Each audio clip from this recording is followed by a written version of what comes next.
UFC 324 press conference just finished about an hour ago as I'm taping this, and there's a lot to talk about. Of course, UFC 324, Paddy versus Gaethje, is an incredible fight. These guys have been very respectful though leading up to this, but it got a little spicy, a little tasty at the presser, because Justin Gaethje said he's out there disrespecting legends like Dustin Poirier, because he said that Paddy said that Max Holloway fought like a load of shit, and he's going to beat the crap out of him. He basically said he's going to teach him some respect, and he's going to dog walk him, okay? And Paddy's like, great, bring it on, right, lad, you sausage or whatever. He definitely sounds overconfident. He's out here disrespecting legends like Dustin Poirier. I'm going to dog walk this English on Saturday. You watch. Well, Dustin's never got a nice word to say about me, lad.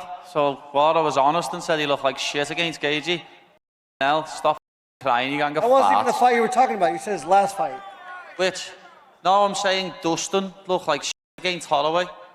That was what I said. You would also look like shit against Holloway. Well, we'll see. Once I beat you, I could end up fighting him. Well, you won't be fighting him. It is spicing up. It's going to be an incredible fight, okay? And everyone is super excited for it. Top to bottom, the card is phenomenal. And there's a few good little things I want to talk about. Let's talk about real quick how Sean Silva is out there saying that they're both autistic. Arnold Allen and Sean Silva are both autistic, and if Dana raises the bonuses to 324,000, you will see two autistic people going at it for real, okay? I know you said in this era things would be going up. What kind of bonuses is everyone fighting for on Saturday? Yeah, I don't have that number right now. Will you have it Saturday? Yeah, no, I don't have it right now. 324. Se o Dana aumentar o bônus, ele vai ver dois autistas se quebrando de verdade. You tune up the bonus, boss, and you give us more money, you see two autistic dudes really going at it if you pay us more. Deal.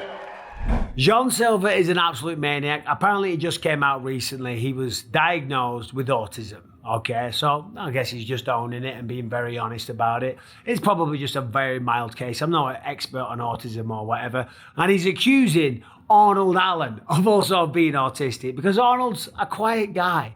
Arnold's very unassuming. And that's kind of hurt him in the past, because he does get forgotten about in this division, in the featherweight division. And when you look at Arnold, I mean, the man's phenomenal. The only people to beat him recently were Movsar Evloev, and it was a close fight, and then you got Max Holloway. And certainly no shame in that. And against Sean Silva, autistic or not, if he goes out there and he beats him, he's back in the conversation. People will say, hold on a minute, this Arnold Allen kid is for real. Because we know Sean Silva is. We saw what he did to everyone. Even on the Contender Series, he got a good technical victory over Kevin Vachejos that just knocked out Giga Chikadze in spectacular fashion, if you remember, at the last UFC event of 2025.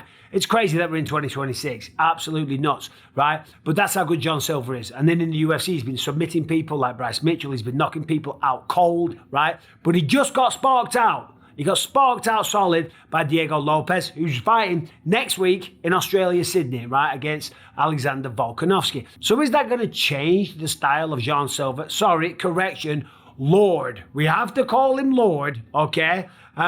He's been getting very emotional all week, as always. I mean, he normally cries about 5 times just walking to the octagon. He held a UFC belt this week. The man burst out in tears, right? Started crying his eyes out, okay? He is an emotional wrecking ball. He is a roller coaster of emotions. He's all over the place. So I don't think it will affect the way that he fights. I mean, he started barking and doing the hoo, and all that stuff. And maybe Arnold is autistic, because his response was, bark if you're gay. Hey, Las Vegas. Huff, huff, huff, huff, huff, huff. Fuck if you're gay. Cara, Which, you know, it's so childish. It's like something I would have said at school. But that's just Arnold. He's not trying to be nasty. He's just trying to be funny and just like throw a little something out there. But he's not a trash talker. He does his talking inside the octagon. Right, what else we got? I'll tell you what's also spicing up. Waldo Cortez Costa versus Derek Lewis, right? Derek Lewis is the knockout king. Costa, should I say, is knocking out a lot of people as well. I don't need to go through all his history, just knocked out Shamil Ghaziv, and before that, Ante Delia in spectacular fashion after that eye poke, right? So he's flying high. He feels that because he stood there and traded with Sergey Pavlovich, and yeah, he lost the fight, he feels that he can take out Derek Lewis. No, yo no digo nada. Listen, Solamente he can que try. The only thing is, like, listen, the important thing is for both of us to go at it. That's all we try to do.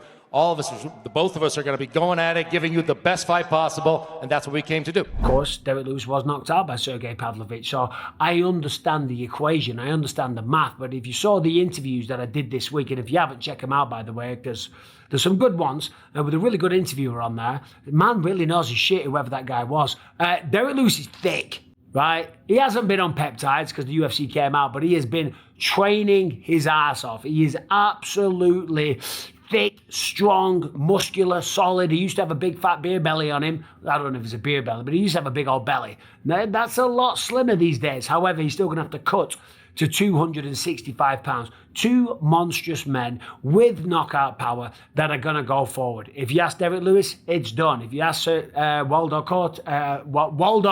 we'll just call him Waldo. It's a lot of syllables. Waldo Acosta. There's a third part. A few moments later. But if you ask Waldo, right, it's like, bring it, I don't care. But if you ask Derek Lewis, he's fighting at the White House regardless. Remember, he's one of Donald Trump's favourite fighters after his knockout of, I forget what it was now actually, but one of his last knockouts. Was it? Hold on. It was Talishun Teixeira, who also will be back in action at UFC 325 in Sydney, taking on Tai Tuivasa, right? That's a chance for Tai Tuivasa to come back and get a knockout on home soil, right? But when he knocked out Talishun Teixeira, Donald Trump was on the phone. I mean, what an unbelievable moment for Derek Lewis, right? And it just shows. If he does get a win here, there's a really good chance that Lewis will be on that White House card. He's Donald Trump's favourite fighter, right? Donald, like I know in first name terms, the Mr. President, should I say, he's a massive UFC fan. But anyway, we don't want to talk about all that. Some people get annoyed, say the UFC's gone too political. It hasn't at all, right? The president is just a fan of the sport. That's all. But one of the spicy moments were there. Who else is on the card? Rose Namajunas versus Natalia Silva. That's a phenomenal fight. There was no shit talk from either lady. Most of it came from the side of Paddy. Oh, of course, he had something to say about Arman Tsarukyan. Someone in the audience asked something about the rankings, and Paddy was like, Arman can off, or something like that. Some fighters have said that the rankings don't seem to matter anymore as far as getting a title shot. Does that sentiment concern you? No. Tsarukyan. Right, he was really pissed off. He does not like Arman at all. He said, in fact, he dislikes Arman more than he likes Ilya, and he dislikes Arman more than he dislikes Manchester United. Who do you dislike more, Arman or Manchester United? Oh, it's a tough one, that, you know. I hate both of them, like, but Arman doesn't stop chatting shit about me, lad. Where Man United don't chat shit about me, so probably hate Arman more. He needs to sort his head out, lad, and stop talking about me. Which is saying kind of something, considering that the Scousers hate the Manx, which is crazy because it's only about 25 miles down the M62.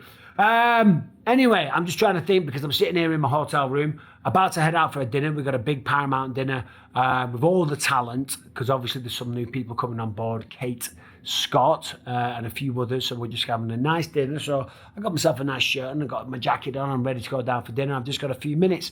We've got the weigh-in show in the morning, and then of course we've got the weigh-ins, a weigh-in show, the early weigh-in show in the morning, and then an actual ceremonial weigh-in show.